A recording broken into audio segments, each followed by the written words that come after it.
Hi అండి. అందరికీ నమస్కారం. Welcome to my channel. ఈ వీడియోలో కొత్త పీఆర్సీ నివేదిక సిద్ధం. అలాగే వెంటనే పీఆర్సీ అమలు 30% ఫిట్‌మెంట్‌తో అమలు. దీనికి సంబంధించిన పూర్తి సమాచారాన్ని వీడియోలో తెలుసుకుందాము. వీడియోనైతే ఎక్కడ గాని స్కిప్ చేయకుండా ఎండ్ వరకు చూడండి. అప్పుడే ఇన్ఫర్మేషన్ పూర్తిగా అర్థమవుతుంది. వీడియో చూస్తున్న ప్రతి ఒక్కరు వీడియోకి లైక్ చేయండి ఫ్రెండ్స్. వీడియోని తోటి ఉద్యోగ పెన్షన్ మిత్రులతో అయితే షేర్ చేయండి. కొత్తగా మన ఛానల్ చూస్తున్నవారు సబ్స్క్రైబ్ చేసుకోకుంటే వెంటనే మన ఛానల్ అయితే సబ్స్క్రైబ్ చేసుకోండి. దీని ద్వారా నేను చేసే లేటెస్ట్ వీడియోస్ అన్నీ మీ వరకు రీచ్ అవుతాయి. ఇంకా ఆలస్యం చేయకుండా వివరాల్లోకైతే వెళ్ళిపోదాము. ఫ్రెండ్స్ ఇక విషయానికొచ్చినట్లయితే పీఆర్సీ నివేదికను వెంటనే విడుదల చేయాలి. అలాగే రాష్ట్ర ప్రభుత్వ ఉద్యోగులకు పెండింగ్‌లో ఉన్నటువంటి డీఏ బకాయిలను వెంటనే చెల్లించాలని టీఎస్‌యూటీ రాష్ట్ర అధ్యక్షులు, నాయకులు లక్ష్మారెడ్డి గారు ప్రభుత్వాన్ని డిమాండ్ చేశారు. ముఖ్యంగా ఉద్యోగ సంఘాలు, ఉపాధ్యాయ సంఘాలు ప్రభుత్వం నుంచి ఫిట్‌మెంట్ కోసం నిరీక్షించకుండా ఒక స్పష్టమైన కార్యాచరణను రూపొందించి అమలు చేయాలని కోరుతున్నారు. ప్రస్తుతం ప్రభుత్వ ఉద్యోగులు, ఉపాధ్యాయులు ఎదుర్కొంటున్న ప్రధాన సమస్య డీఏ మరియు పీఆర్సీ అమలుకు సంబంధించిన సందిగ్ధత. వీటిని పరిష్కరించడానికి ప్రభుత్వంపై ఒత్తిడి పెంచేందుకు ఉద్యోగ, ఉపాధ్యాయ సంఘాలు చర్చలు నిర్వహిస్తున్నాయి.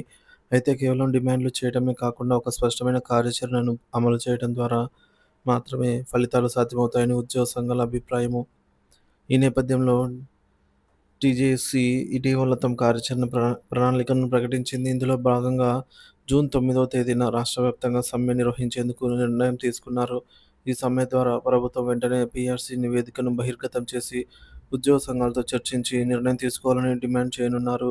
అలాగే పెండింగ్‌లో ఉన్న డీఏలను విడుదల చేయడం, కొత్త పీఆర్సీని అమలు చేయడం అనేది ప్రధానంగా ఉంటుందని భావిస్తున్నారు. ఉద్యోగ సంఘాలు ప్రభుత్వంపై ఒత్తిడి తేవాలంటే కేవలం సమావేశాలు కాకుండా రాష్ట్ర వ్యాప్తంగా నిరసనలు, సమ్మెలు, ఇతర ఆందోళన కార్యక్రమాలు నిర్వహించాల్సిన అవసరం ఉందని పలువురు విశ్లేషకులు అభిప్రాయపడుతున్నారు.